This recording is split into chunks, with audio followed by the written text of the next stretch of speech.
Welcome to Tower Gardening Made Easy, and I'm Sherry. If you're new here, thank you so much for stopping by, and be sure to tap that button below and grow our community.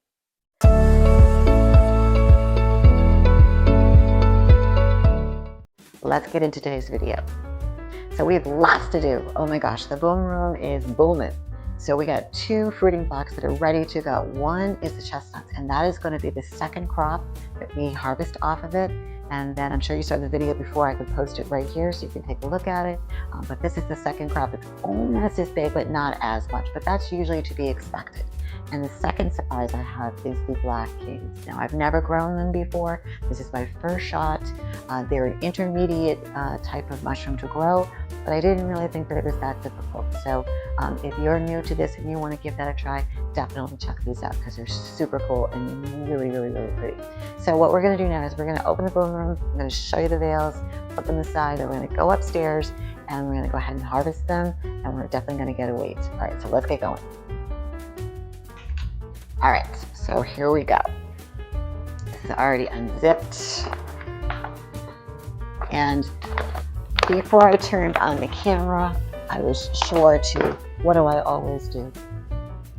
Check the water. Because this is the staple of this existence, humidity, okay? So in here it looks fabulous. They look really, really good. So let's do the chestnuts first. This is just gorgeous. Just yummy, just yummy. I can't wait to cook these. These were really, really delicious. I put them in omelets. I think I sauteed them with a little bit of Parmesan cheese, and we put them over burgers. So yeah, yum. So we'll put them over here. Okay, you ready for this one? This is so exciting. Look at this guy. Look at this. These are called black kings.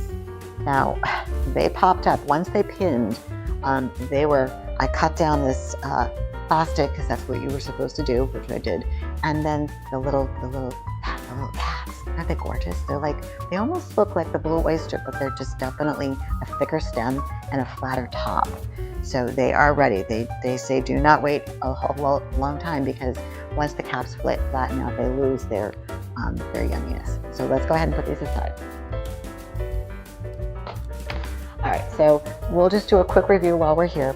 So these were the blue oysters, and I can already see the new formation of the mushroom coming. And I can bring you guys a little bit closer so you can see.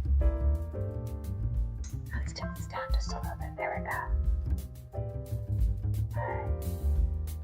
All right, so this white right here is the new blue oyster about to kind of come out.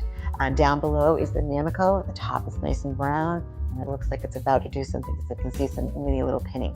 And this is the lion's mane. I can already see it start to bubble right down in there. So that won't be too long. I would say probably next Saturday that will be ready. Not trying this one, and that's probably about a week away. But then I have some other stuff coming in here, so that's going to be really exciting. But I don't want to ruin that surprise.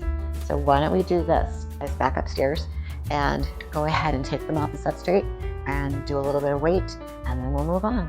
So we'll see you upstairs. Hey, welcome back, guys. We're upstairs and we're out of the basement, which is kind of nice to be up here.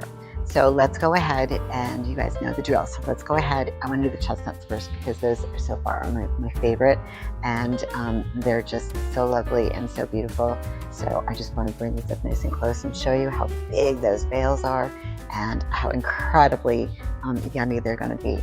So I'm going to go ahead. I think I can remove this in one piece and then go ahead and just put it in its own little pretty bowl. So here we go. All right.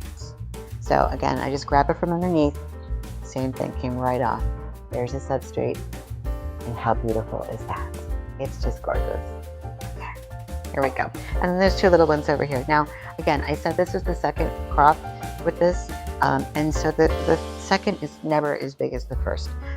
But I'm just grateful that we got something, and that is enough for like at least two to 3 meals. So I'm very, very happy with that. So yeah. And I'm going to go ahead and put this to the side, and you know the drill. This is the saran wrap, so I'm going to be taking it out of the saran wrap. I'm going to be rewrapping it. I'm going to cold chock it in the fridge, and then back in the bloom room for the third crop. So we'll push this to the side. Okay, Now this is the exciting. This is the Black King. I've never grown these before. Like this is the very first time, and it is just, there's a nice up close and personal, pretty picture. Okay, right? Love the color. So, okay, so I don't really even know where to start. There's a little one back here. So maybe we start with a little one. The little one. Okay, here's its little bowl. So it's like growing back into the substrate, which is kind of weird. So I'm just going to go ahead and just, I guess, pull. There we go. And that's the first one. Super cute. Almost like, it looks like it belongs on a planet. Little Mars or something. Okay. So I'll flip this back and go from this side so you can see. But I'm just going to go ahead and just, ooh, interesting texture. Wow. Okay. Give me a little bit of a hard time. Oop, there we go. Okay. And then I'm just going to remove some of that and take a peek. And that's what the bottom looks like. But look at the top. Isn't that just amazing and gorgeous? And then just a beautiful little presentation there. Pretty great. Okay, so we know the drill. I'm going to go ahead, I think with this one, because it has just such like a very strange top to it, I'm going to carve that off, take this plastic wrap off, rewrap it, cold chalk it, and back in the boom room. So that concludes today's mushroom harvest. And I hope that you're following along. Make sure you leave any comments, but I've got some really cool stuff coming. I'm going to be using a mono tub that I'm making, and I'm going to be using, instead of a fruiting block, I'm going to be using some grain that I'm going to be mixing with this master mix from Norse War. And it's going to be in a tub similar to this versus a block, and see if we can't grow mushrooms that way and just get a little more volume. I just love these, and I go through them so fast, and I want mushrooms all the time. So I thank you so much for joining me today, and we'll see you in the next video.